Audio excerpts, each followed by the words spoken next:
बात करते हैं उस खबर की जिसने मध्य पूर्व की राजनीति, अमेरिका की विदेश नीति, इजराइल, सऊदी रिश्तों और वैश्विक परमाणु ऊर्जा की बहस को एक बार फिर सुर्खियों में ला दिया है।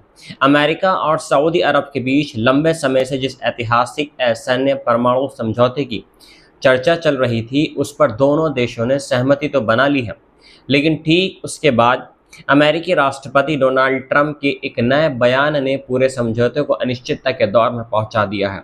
ट्रंप ने साफ बोल दिया है कि यदि सऊदी अरब इस परमाणु समझौते का लाभ लेना चाहता है तो उसे पहले इजराइल के साथ अपने संबंध नॉर्मल करने होंगे, और अब यही शर्त पूरे समझौते की सबसे बड़ी रुकावट बन गई है। सवाल यह है कि क्या अमेरिका और सऊदी अरब के बीच होने वाला ये ऐतिहासिक न्यूक्लियर डील अब रुक जाएगा?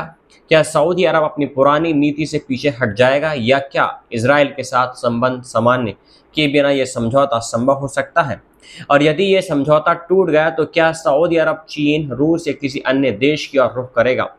आज की इस विशेष रिपोर्ट में हम आपको पूरे मामले की शुरुआत से लेकर वर्तमान स्थिति और भविष्य के संभावनाओं तक हर पहलू विस्तार से बताएंगे। सबसे पहले समझते हैं कि ये परमाणु समझौता आखिर है क्या। अमेरिका और सऊदी अरब के बीच प्रस्तावित यह समझौता लगभग 30 वर्षों के लिए तैयार किया गया है। इसके तहत अमेरिका सऊदी अरब को आधुनिक सैन्य परमाणु तकनीक, विशेषज्ञता और तकनीकी सहयोग उपलब्ध कराएगा ताकि सऊदी अरब अपने यहाँ परमाणु ऊर्जा संयंत्र स्थापित कर सके। इसका उद्देश्य परमाणु हथियार बनाना नहीं है, बल्कि बिजली उत्पादन करना है। सऊदी अरब लंबे समय से अपनी अर्थव्यवस्था को केवल तेल पर निर्भर नहीं रखना चाहता है।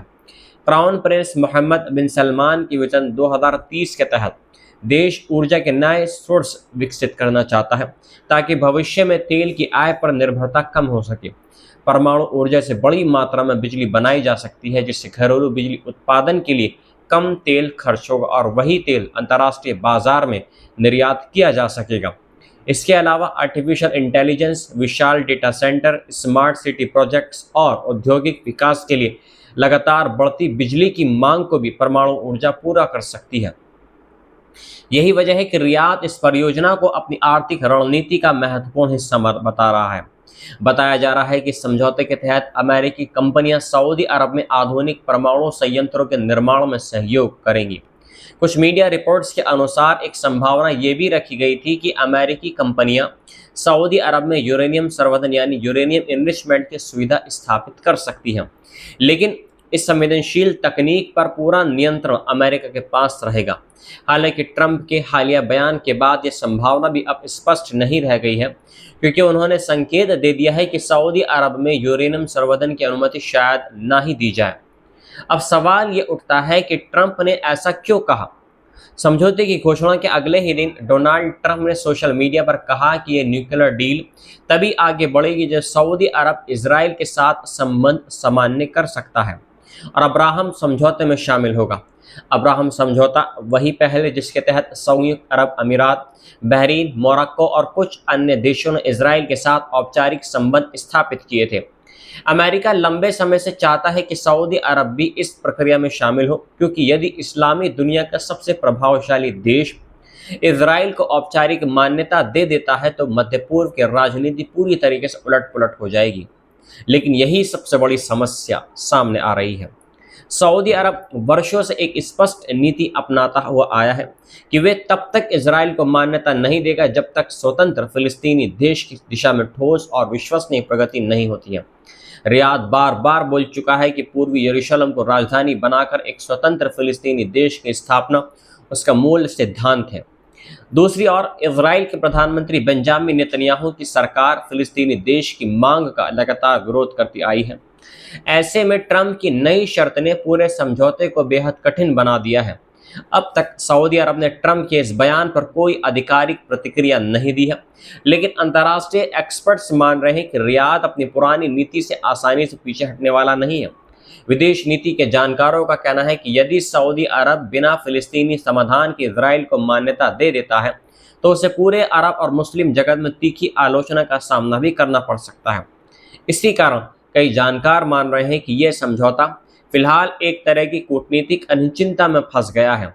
अब इस समझौते की अगली प्रक्रिया क्या हो सकती है, इसे भी समझना बेहद ज़रूरी है। अमेरिकी कानून के अनुसार इस तरह के परमाणु सहयोग समझौते को अमेरिकी कांग्रेस के सामने समीक्षा और मंजूरी के लिए भेजा जाता है, लेकिन ट्रंप द्वारा नई शर्त जोड़ने के बाद यह भी स्पष्ट नहीं है कि समझौता कांग्रेस में कब जाएगा, या जाएगा भी या नहीं जाएगा। यदि कांग्रेस के सामने समझौता पेश नहीं होता या राजनीतिक मतभेद बढ़ते हैं तो पूरा मामला लंबे समय तक अटक सकता है। इस बीच अमेरिका के कई रणनीतिक जानकारों का मानना है कि यदि यह समझौता विफल होता है तो सऊदी अरब दूसरे देशों की ओर रुख कर सकता है। चीन, रूस, फ्रांस, दक्षिण कोरिया और यहां तक कि संयुक्त अरब अमीरात जैसे देशों के पास भी परमाणु ऊर्जा क्षेत्र में महत्वपूर्ण अनुभव है और वे भविष्य में रियाद के संभावित साझेदार बन सकते हैं। हालांकि अमेरिका नहीं चाहता कि उसका सबसे बड़ा रणनीतिक सहयोगी किसी दूसरी महाशक्ति के साथ उस लेवल का परमाणु सहयोग विकसित करे, इसलिए वॉशिंगटन इस समझौते को अपने व्यापक रणनीतिक हितों से भी जोड़कर देख रहा है। इस पूरे मामले का एक और महत्वपूर्ण पहलू है अंतर्राष्ट्रीय परमाणु निगरानी। परमाणु ऊर्जा कार्यक्रम चलाने वाले देशों पर अंतर्राष्ट्रीय परमाणु ऊर्जा एजेंसी यानी IAEA की निगरानी रहती है, ताकि ये सुनिश्चित किया जा सके कि परमाणु तकनीक का उपयोग केवल शांतिपूर्ण उद्देश्यों के लिए हो रहा है। रिपोर्ट्स के अनुसार सऊदी अरब ने अभी तक IAEA के अतिरिक्त प्रोटोकॉल को पूरी तरह स्वीकार नहीं किया है, जिसके तहत अधिक व्यापक निरीक्षण और सत्यापन की व्यवस्था होती है। हालांकि बताया जा रहा है कि अमेरिका और सऊदी अरब के बीच एक अलग सुरक्षा और निगरानी व्यवस्था पर सहमति बनी है। IAEA ने भी कहा है कि वे अमेरिका और सऊदी अरब की ओर से औपचारिक अनुरोध मिलने के बाद आवश्यक निरीक्षण प्रक्रिया शुरू करेगा। दूसरी ओर यूरेनियम ईंधन की उपलब्धता भी एक बड़ी चुनौती बनी हुई है।